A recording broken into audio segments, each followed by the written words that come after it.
Good evening, everyone. Welcome. My name is Chazonoff. I'm the Chief Operating Officer at Paysafe. We used to be known as Surefire Commerce, before that Optimal Payments, and I'm really proud to be up here because we've been part of the payments industry in Canada for a very long time.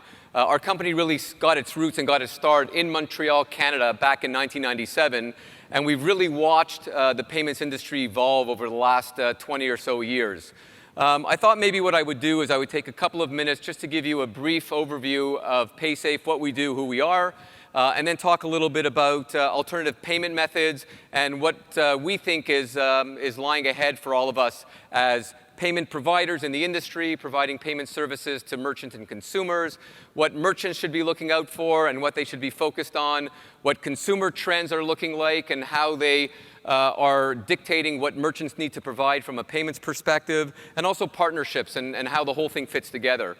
So one of the things that we're most proud of at Paysafe is bringing the whole ecosystem together. So we don't only focus on partners or on merchants, we try and look at the entire transaction from end to end, and we try and focus on what consumers need, what merchants need, what partners need, and bring the whole thing together. And I think that's what has happened to our business and how it's evolved. So where we got our start in around 1997, focusing only on payment processing, we started looking at other ways that we can service both merchants and consumers. So since then, we've built a very large suite of products and services, things like digital wallets, things like Pay Later, which is a service where we extend credit to consumers, cash vouchers, where we allow cash to be used within an e-commerce or mobile-like environment, and obviously more traditional payment processing through acquiring and issuing. So like I said, we got our start in Montreal. We used to have a small office of about 80 or so people in Montreal, and since then we've grown. We're now about 2,600 people worldwide. We were public, private, public, private. We're private again. We just did a transaction where CVC and Blackstone acquired our business. Prior to that, we were on the FTSE, which is the London Stock Exchange. We have 12 offices all over the world, and again, our focus is try to transcend payments, to offer more than just the traditional payment services, and therefore we need to ensure that not only are we catering to both sides of the equation, consumers and merchants, but we're also focused on all global areas. So we're not only focused on Canada, although we do a lot of business here, and this is still an important market for us, but we focus obviously on the US, throughout Europe, Latin America, and so on.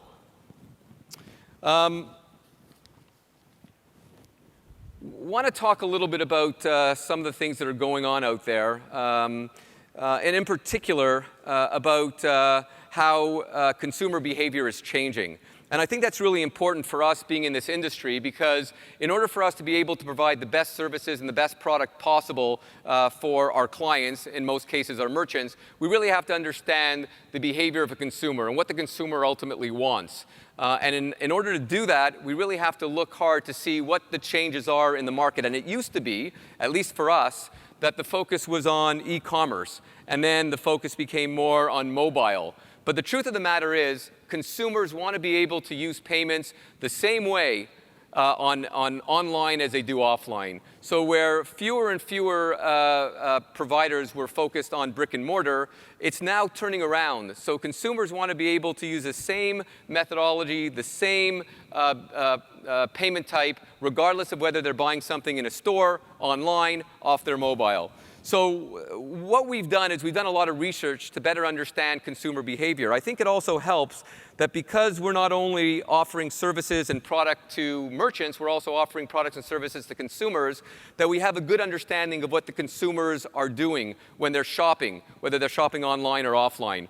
And one of the things that we discovered, and a lot of this was done with Canadian data, is that over 50% of consumers are expecting to stop using cash by 2020, and that's not too far away. And it's really interesting. I live in Montreal. My daughter goes to school in Toronto at Ryerson. I was with her last night for dinner. I was telling her a little bit about what I thought I was going to be talking about, and she thought it was really cool. She thought it was really cool because she was in a store, and she said, "Dad, I just walked into a store, and there were signs everywhere saying, 'We don't accept cash here.'" So it's very relevant and it's very apropos that more and more physical brick-and-mortar stores are going to be adapting or adopting technologies that are more commonly used or more traditionally used in e-commerce or mobile commerce or in mobile apps. So think about it.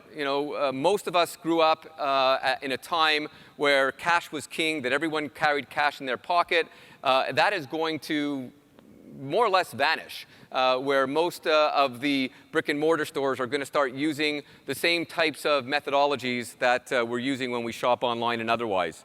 And in addition to that, we also saw that almost 65% of consumers were suggesting that they're carrying much less cash in their pocket now than they've done before. I'll use my daughter as another analogy, and maybe I shouldn't, or another example, maybe I shouldn't be. But every time I say, Sammy, here, you need money. She goes to school in Toronto. Let me give you money. She never wants to hold money. She says, Dad, I'm stressed to hold money in my wallet. Kids and shoppers are now keeping less and less money in their wallets. And I think that's an important behavior, an important trend for us to look at. So cash is dying. Consumer behavior is changing. And merchants really need to follow the trends and the patterns and the behaviors of consumers. Like I said, in the past, as a payments provider, we were focused on the merchant. We were focused on e-commerce. We were focused maybe a little bit on mobile. But now we're looking at how does the behavior carry forward into brick and mortar. And it's almost a reversal of what's happened, whereby in the past, we would look at brick and mortar and try and emulate that online. Now we're looking online and trying to emulate that in brick and mortar. We also, at Money 2020 this year, we sponsored a research report called Lost in Transaction, and that's where we got a lot of our data. So again, what we try to focus on is what are consumers looking for? What makes a consumer use a particular payment method? Why do consumers want to have consistent payment methods regardless of where they're shopping? And that really needs to be the focus of merchants, but more importantly, it really needs to be the focus of payments providers who are servicing those merchants. And what that means means less cash, more mobile apps, more innovative ways of paying, more alternative payment methods. Voice activation, as an example, that's going to be something that's going to become more and more relevant in the next year or two with respect to payments.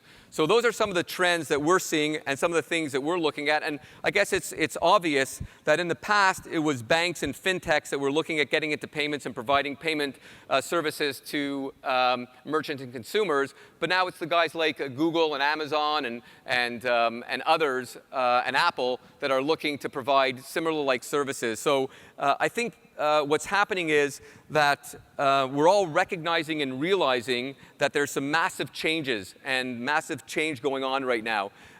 If I look back at our history, I think that if you turn the clock back about 20 years, and that's when we got our start, I would say for the first 12 or 13 years of those 20 years, there was virtually no changes in the market when it came to payments. It was Visa, MasterCard, a little bit of Amex. Everything was done with credit cards for the most part. There were no innovation. There was no new ideas. There wasn't really a wallet, although we had a wallet, but it was a little bit obscure. There was, PayPal was just coming out. So everything was pretty much standard and static, and you would compete not on technology or not on innovation. You would compete on maybe relationships, or you could compete on pricing. And then probably around 2007, 2008, there was a shift. And the shift was really on the way that consumers behave and how consumers shop. How do they shop online? Why do they shop online? How do they decide if they're going to go into a store or going to be buying something from their living room? So the focus was really on how do we accommodate the consumer from a shopping experience perspective? How do we make it easy? How do we make the user experience such that it's convenient and safe and relevant for the consumer? And finally, over the last couple of years, I think everybody has turned towards payments and starting to think about, well, what is the last mile in a transaction? And the last mile is certainly the acceptance of payments. And I guess everything is wonderful up front, but if you don't have a way to accept a payment, or if you don't provide the consumer with a way that he's comfortable with, then the whole transaction will fail. And that's something that we're also seeing, is that there's an evolution away from cash, like I said before, into some of these digital technologies and digital formats. So this enables consumers to move away from physical cash. Some of the statistics and some of the data that we picked up on was that 14% of consumers are already adopting and using mobile wallets, and we believe that number is going to grow significantly in the next year or two. 9% of consumers are already using cryptocurrencies as a means to pay for goods and services, and in particular online. And over 15% of users are actually using voice activation or voice-activated devices to make their payments. So a lot of changes going on. We've got to stay focused on that. But I think that with all the changes, and since there's so much innovation, we have to be somewhat cautious and careful. So even though everybody's talking about cryptocurrency and everybody gets really excited when they hear about cryptocurrency, further studies show that less than 10% of consumers in both the UK and in North America are suggesting that cryptocurrencies are going to be mainstream in the next 2 to 3 years. So whether they're right or they're wrong, I'm not sure. But all that really says is that we really have to be focused in understanding the behaviors and the trends. And it's not as easy as it once was. It's far more complicated because there's so many choices, and we really are at the mercy of the consumer. So instead of just accepting traditional payment methods, we have to look at all the different ways in which a consumer wants to be able to pay for goods, both at brick and mortar and online. Merchants need to be ready for this innovation. It's happening every single day. You see that there are the existing fintechs out there. Every single day they're announcing new innovation, new technology, new ways of paying. But in addition to that as well, you have all these startups popping up left, right, and center. Some of them have great ideas, some of them maybe not. But at the end of the day, they're all focused on one thing. How do we convert a payment? At the end of the process, conversion is king. So if you go through the effort of getting a consumer into your store or onto your website and going through the process of deciding what he or she wants to buy and getting excited because the shopping cart or the shopping basket is full, and then the consumer doesn't feel comfortable or doesn't have the method in which he or she feels most comfortable or most familiar with using to pay, then you may lose that transaction. And 20% of Canadian consumers are actually abandoning their purchase at the payment processing page or at the payment processing time, whether that's brick and mortar or online, because that particular merchant, that particular outlet is not providing the consumer with the way he or she wants to pay. If a consumer is familiar with paying online a certain way, then that consumer wants to pay the exact same way when they walk into a store and vice versa. So really, that needs to be one of the focus points. As a merchant and as a payments provider providing services to a merchant, we need to ensure that we're providing as many payment options as possible. And it used to be, if you went back a few years ago, we were saying, don't confuse the consumer. Let's try and make it as easy for them as possible. Let's give them limited choice. I think there's been a paradigm shift in that because it's no longer about making it simple as far as the quantity or the number of payment methods. Now it's about the wide range of payment methods. And therefore, we have to ensure, from a merchant's perspective, that our consumers have the choices that they need, whether it's a wallet, whether it's a cash voucher-based system, whether it's credit, whether it's issuing or just traditional processing. We have to provide the methodology appropriate for those consumers and those customers. How do merchants prepare themselves for the next decade? Like I said before, in the 20 years that we've been in business, the most change, probably 85% of the change that we've seen has probably occurred in the last 2 to 3 years. And we're predicting that more change is coming, so that if we thought it was been a roller coaster over the last 3 or 4 years, it's going to be even that much more intense in the next little while. So merchants need to embrace the payment methods that they believe the consumers are attracted to and that they want. And what's happening, as I said, is as cash is becoming less prevalent and as traditional credit cards less prevalent, and now you have all these digital types of payment methods, what is still top of mind is security. So as we go digital, there's more data that's being collected, which is a good thing. It's a good thing because we get to understand trends and patterns, and we get to identify what the consumer is going to do and predict how they're going to shop and how they're going to spend. So it's wonderful and it's fantastic. fantastic, but at the same time,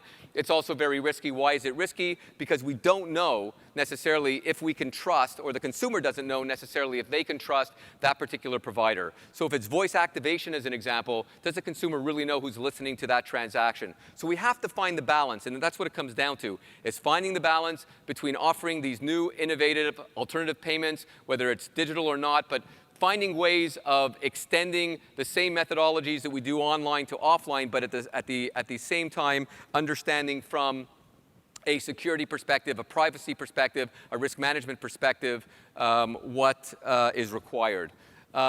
64% of Canadians are still concerned about security, and even more so now than before. And why?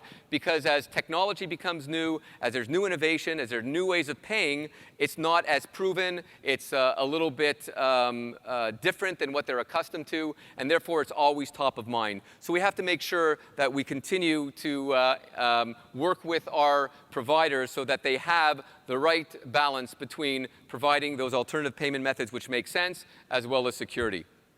So I just wanted to wrap up and say things are changing very quickly. It's not about what the merchant is forcing to the consumer, it's about what the consumer is requesting from the merchant. It's really about making sure that we can provide services, that we can provide payment services that are equally usable online and offline. So a lot of this data that I've been quoting, a lot of the percentages, a lot of the numbers are coming from a research document that is available at paysafe.com/lostin transaction. I wish you guys a great conference. I really appreciate the time up here. Thank you very much, everyone.